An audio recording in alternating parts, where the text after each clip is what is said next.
Hello everyone, कैसे चल रही है आपकी पढ़ाई लिखाई।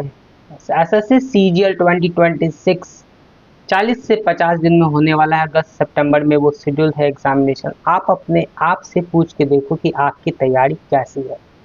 अगर आपको अंदर से फीलिंग आता है कि आपकी तैयारी अच्छी नहीं है, या फिर आपका इसी साल ग्रेजुएशन हुआ है और आप एसएससी सीजीएल एग्जाम क्रैक करना चाहते हो, तो अभी से सीरियस हो जाओ। क्योंकि आपको पता है कि सेक्शनल टाइमिंग है, 15 मिनट में आपको हर सब्जेक्ट के सवाल करने हैं। तो उसके लिए आपको स्पीड बिल्डअप करना पड़ेगा सवालों को करने के लिए, खासकर मैथ्स और रीजनिंग में। ठीक है ना। तो होशियारी इसी में है कि आप तैयारी में लग जाओ, और नहीं तो जैसे एसएससी सीजीएल 2026 बीत रहा है, आपके पास कॉन्फिडेंस नहीं है, वैसा ही हाल अगले साल भी होगा। तो क्यों चक्कर में पड़े हो, क्यों दूसरे के चक्कर में पड़े हो। आप अभी 1 घंटा पहले क्या कर रहे थे। आप अपने आप से पूछो कि आप आज दिन भर में कितना घंटा रील्स चलाए हो। आप अपने मोबाइल सेक्शन को खोलो, डिजिटल वेलबींग का एक सेक्शन है, उसमें जाओ, देखो कि आपने यूट्यूब, इंस्टाग्राम, व्हाट्सएप इन सब पे कितना टाइम डिवोट किया है। आपको मोबाइल के स्क्रीन पे देख के ही अंदाजा लग जाएगा कि आपने स्क्रीन टाइम कितना यूज किया है जो बिना मतलब का था। अगर आप ऑनलाइन क्लासेस कर रहे हो तो वो बेनिफिशियल है। अगर आप बिना मतलब के रील्स देख रहे हो, फालतू के न्यूज के चक्कर में पड़े हो, तो आप अपना टाइम खराब कर रहे हो। इससे आपका कोई भी बेनिफिट नहीं होने वाला। एग्जाम हॉल में आप टॉपिक की प्रैक्टिस कितना करते हो, सवाल कितना ज़्यादा लगाते हो, ये मैटर करता है। आप कितना रील्स देखे थे, कितना टाइम यूटिलाइज किए थे रील्स को देखने में, ये मैटर बिल्कुल भी नहीं करता। और आप बच्चे भी नहीं हो, आप ग्रेजुएशन किए हुए बंदे हो, आप कंपटीशन की तैयारी कर रहे हो। समय हाथ से निकल जाएगा भाई, पता भी नहीं चलेगा। दूसरों को कभी भी मत बताओ पॉजिटिव अपनी चीजें कि आप जिंदगी में कर क्या रहे हो, आपका आने वाला स्टेप क्या होगा। कभी बात ही मत करो, चर्चा भी मत करो। आप बोलो कि सीधा ठीक चल रहा है, आगे का देखेंगे। लाइब्रेरी में पढ़ो। अगर घर में पढ़ते हो ज़्यादा डिस्टर्बेंस होता है, तो कमरा बंद करके पढ़ो। आपका पर्सनल रूम नहीं है तो लाइब्रेरी में सजेस्ट करूंगा, लाइब्रेरी ज्वाइन कर लो। कभी भी किसी को ये मत बताओ कि मेरा इतना चैप्टर कंप्लीट हो गया। कभी भी स्टेटस मत लगाओ। आजकल तो देखोगे कि यूट्यूब पे वैसे वैसे रील्स दिख जाएंगे, live study with me 12 hours, live study with me 10 hours.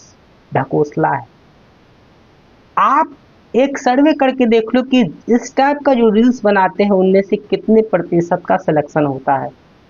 मैं उनको एक सीरियस एस्पिरेंट मानता हूँ, जो बिल्कुल चुप रहते हैं, अपना सिलेबस कंप्लीट करते हैं और चुपचाप आराम से मॉक टेस्ट लगाते रहते हैं। एक प्रोग्रेस कॉपी उनके टेबल पे रखा हुआ आपको दिख जाएगा। आप कॉपी को पलट के देखोगे तो उसमें मॉक के स्कोर लिखे होंगे, मैथ्स के, साइंस के, रीजनिंग के। आप उसका बीच का पन्ना खोल के देखोगे तो वो सारे के सारे सवाल लिखे होंगे जो उनसे मॉक टेस्ट में नहीं हुआ। क्या आप इन सब तरीकों को यूज कर रहे हो? क्या आप कैलकुलेशन को टैकल करने की कोशिश कर रहे हो, या फिर सिर्फ पढ़ते जा रहे हो? अगर आप सिर्फ पढ़ते जा रहे हो तो मैं लिख के देता हूं, आपका सिलेक्शन मुश्किल है। आपका सिलेक्शन तभी पॉसिबल है जब आप सवाल को बनाने के बाद एनालिसिस कर लेते हो कि इस सवाल को मैंने करने में कितना समय लगाया। अगर आपका समय 40 सेकंड से ज़्यादा है किसी सवाल को करने में, तो सिलेक्शन मुश्किल है। क्योंकि आपको पता है कि 15 मिनट में आपको मैक्सिमम सवाल करने हैं, 25 सवाल करने हैं। अगर आपने स्पीड अभी से जनरेट नहीं किया, तो एग्जाम से जब 2-3 महीना बचेंगे तो स्पीड जनरेट करना मुश्किल है। स्पीड धीरे धीरे आता है, सब कभी नहीं होता। कोई टीचर ये दावा नहीं कर सकता कि 1 महीने में आपकी मैं रीजनिंग और मैथ्स में स्पीड ऐसा कर दूंगा कि 25 सवाल आप 15 मिनट में खत्म कर दोगे। ऐसा कोई नहीं बोल सकता, और ना ही ऐसा पॉसिबल है। ये पॉसिबल तभी है जब 8 से 10 महीना लगातार आप किसी टॉपिक को पढ़ते हो, सवालों को बार बार लगाते हो, मल्टीपल टाइम्स लगाते हो, इतनी बार लगाते हो कि सवाल तक आपको याद हो जाता है। तभी ये पॉसिबिलिटी है। तो ढिंडोरा पीटने की जरूरत नहीं है, और ना ही किसी से ज्यादा बोलने की जरूरत है, ना ही अपने आप को साबित करने की जरूरत है। आप चुपचाप अपना काम करते रहिए। Be the silent competitor. SSC CGL 2027 की तैयारी मैं 16 अगस्त से स्टार्ट कर रहा हूं, आप लोग के साथ डेली टारगेट के साथ। टारगेट्स बिल्कुल एकदम क्लैरिफाइड होंगे कंसेप्ट के साथ।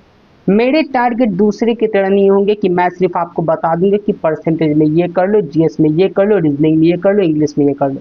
मेरे टारगेट्स बिल्कुल एकदम क्लैरिफाइड होंगे। मैं आपको कंसेप्ट के साथ एग्जैक्ट क्वेश्चंस भी बताऊंगा कि कौन से क्वेश्चंस आपको डेली करने हैं, बिल्कुल पीडीएफ फॉर्मेट में। थोड़े बहुत चार्जेस होंगे, बहुत मिनिमम चार्जेस रखूंगा मैं, क्योंकि मेहनत इसमें बहुत ज़्यादा लगेगा। एक एक टारगेट को क्रिएट करने में 5 से 6 घंटा का समय लगेगा, क्योंकि मैं प्रॉपर नोट्स के साथ, प्रॉपर क्वेश्चंस के साथ आपके सामने टारगेट लाऊंगा। मैं बिल्कुल भी ऐसा गलती नहीं करने वाला कि टारगेट्स कमज़ोर रहें। मेरे टारगेट्स ऐसे होंगे, मैं दावे के साथ कह सकता हूं कि इंडिया में जितने भी लोग तैयारी कर रहे हैं, आपकी तैयारी सबसे बेस्ट होगी, बेस्ट।